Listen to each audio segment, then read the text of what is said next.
Y'all, so welcome back. It's been, about 3 weeks, but I'm here. I'm going to be reading to you one of my stories, although I don't like romance, I don't watch romance movies, don't think I've ever read a romantic book, but this does have a little rendezvous in it, and we'll be seeing what you think. So it's called Beyond New Love. This person does not have good grammar and stuff on purpose. They're not well educated. You will learn why in this story. This is my second time trying to record it because the first time I have no clue where it went. So here we are. The first day they came to my family, I stood with my head in my hands. I was trying to hide. We all were, but there was hardly anything in sight to hide me, much less my oversized parents, who were the ones who had sold all of our furniture in the first place to feed their strange addictions. Even though we were all in plain sight, I had a feeling I'd be the one to survive, being on the slimmer side of lean meat. As I watched the wolves pad across the bare carpet, memories flowed back to times when we had been friends, companions in the woods. My breath caught, their stares met mine, moved on. The screams trailed behind them. They were leaving now. I must have zoned out. I do that sometimes. I decided to follow the wolves out to the door in hope of finding happiness behind this miserable place. I didn't look back at my family when I left either. The wolves begged me to live with them. I could see it in their eyes, but I couldn't let myself go like that. Well, at least not yet. I went my own way to the old castle that was near the wolves' territory and knocked on the door. The father of the house was the first to answer, and he gave me a strange look. Look wasn't just strange. He looked as if he had overdosed on some kind of crazy pill. He was almost as wide as a doorway, and the strange grin he had seemed to be plastered all over his face. Can I have a place to stay? I said, trying to be as charming as possible. At first the father said, no, which didn't surprise me. But then I saw his daughter Eliza behind him, and she must have recognized me from history class before I dropped out of school entirely. However, she looked different from last time we have seen each other. Not only was she as thin as a skeleton, she was also practically bald. On top of that, she almost looked malnourished in a lot of ways. Or maybe she was just eating the wrong kind of foods, like my doctor tells me not to. Whatever the case may be, she pitied me since she must have heard the rumors about my family. Let him stay, Daddy, please, she said in a high-pitched, raspy voice, like she had lost her voice and never found it again. Well, if you insist, said her father, staring at me like he was some kind of hyena. Eliza then happily creaked the door open, and I was let into the house. Now I know what you're thinking. This is some kind of weird wolf book, and I'm done. The truth is, it isn't. The wolves are just a small factor in this story, and if I was you, I would keep reading. The father introduced himself as Mr. Jameson, and I remembered that name from all those advertisements I've seen around since he was running for mayor. Again. No one really liked him as mayor either. Maybe that was the reason he decided to move to this old abandoned castle so he could escape the wrath of his townspeople. For that matter, the people in the village seemed confused as to how he got elected at all. He had just departed from the hospital's mental institution, and just before he ran, it was a big secret as to why he went there in the first place. But so far, he seemed pretty normal to me. We were in a small village, so he could have been the only one who even ran for mayor. And so far, it seemed like he was doing a good job. If he was letting me in the house for all the money that I've had. None. Mr. Jameson must have saw that I was zoning out again. So he took me by the collar and led me to the spare room that he had. Before I even went in, he bellowed about how this was the best room in the house, and how he's reserving for someone like me. I swear, I almost had this room, but Eliza told me to save it for someone special. He shrugged with the same enchanting smile on his face. When he finally left, I went into the room and looked around. All I could see was strange wall paintings around the room. I also saw little markings on the wall as well. Not a bed or a sofa, just naked cubist art. I squinted at it. I never saw artwork so strange as this. I didn't feel special at all. And I thought Mr. Jameson must have been using that as sarcasm when he said that. I glanced around the room, and the hallway looked empty too, so I decided to get out of the room and looked around the house. It had at least 3 winding staircases. There was also a huge chandelier in the middle of the room, hanging as a centerpiece. I had a short attention span, so I didn't observe much more. Instead, I ran up one flight of stairs. I took a big breath of fresh air from the open doorway, and it almost looked like a farm, but I can dig manure. Around the doors, there were little display tables with single slender legs, with just a hint of curve extending from the base. On top rested the most dazzling vases. I touched one. Wow, this house is amazing, I thought, nearly expounded. I think I'm falling in love. I almost shouted out loud, but I didn't get a lot of time to enjoy myself at the house, because Mr. Jameson called me down for dinner shortly after. I reluctantly followed his orders, thinking he might pay me for doing so later. What's for dinner? I smiled as my stomach grumbled. I hadn't eaten for 2 days now, since the wolves had fed me on Thursday. Something we'll all enjoy, said Mr. Jameson, a grand politician smile showing off his brown, crooked teeth.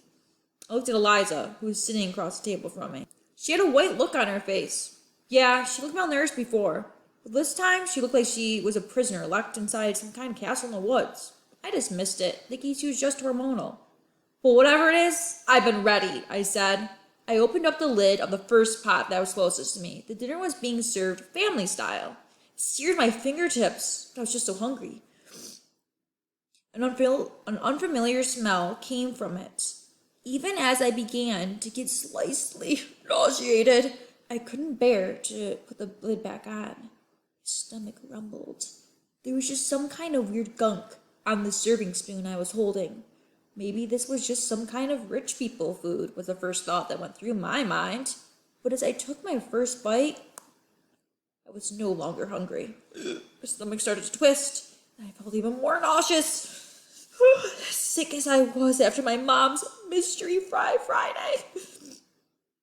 Mr. Jameson looked at me with that narrow look of his. The one that could scare the most determined journalist from asking the wannabe mayor about past sexual harassment claims. And I reluctantly had to finish my plate. Then I asked if I could be excused to the restroom. My stomach was really a mess. A groaning, liquidy mess. Mr. Jameson told me I could, but the closest restroom was the one in his room. He gave me directions to his room, and it wasn't hard to find. Surprisingly, it was right next to my bedroom. I say this because they lived in a literal castle, and his room could have been anywhere other than next to mine. I walked into his room and couldn't help but look at his table that overlooked the yard and from a huge window. There was peculiar notes on it. There was a list of people's last names written in red ink. One of the names said Hooch. I gulped. That was my family's last name. He must have not recognized me from my family since I was so dirty all the time. And because Eliza never once asked me, despite over my charming and stinky looks. But it would just be a matter of time before he did put my face to that name. I looked to the side of paper. There it said, for the wolves. And my next meal. I gulped.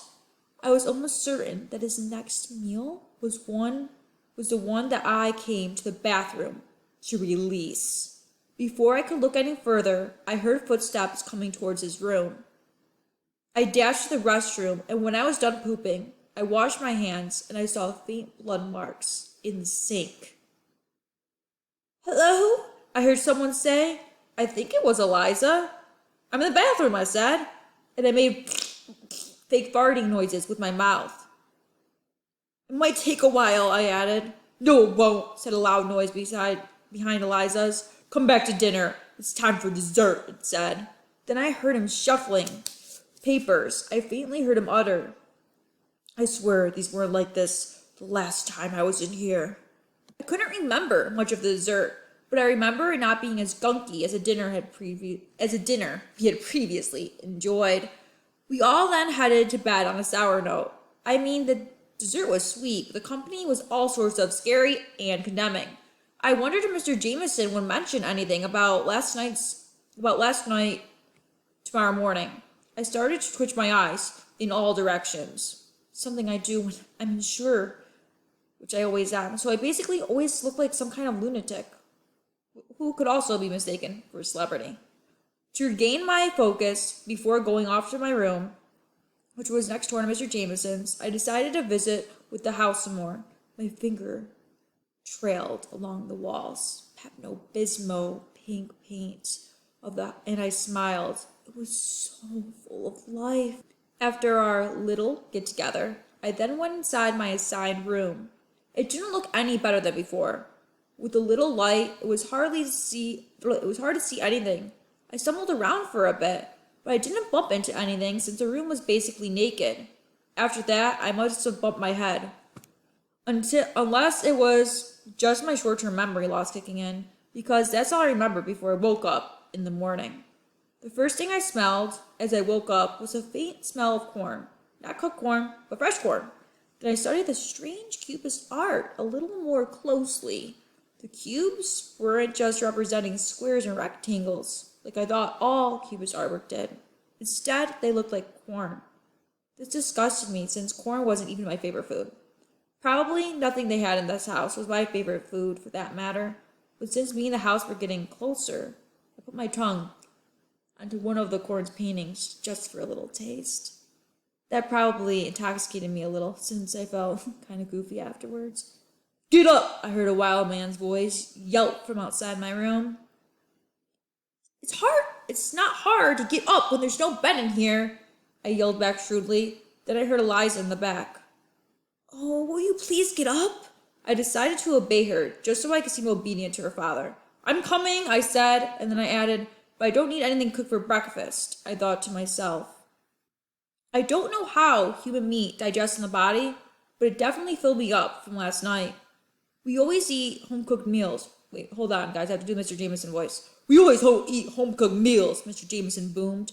But I had to go back to the kitchen with them and follow them into the dining room. Mr. Jameson was preparing a meal in the kitchen and wouldn't let anyone come in with him. I asked Eliza if I could be excused. She said, "No," and I looked as if I wanted to talk, and she looked as if she wanted to talk to me about something that I clearly wasn't interested in. So I excused myself anyways. I decided to peek through the kitchen door, even so slightly, to see what exactly was going on with these home-cooked meals.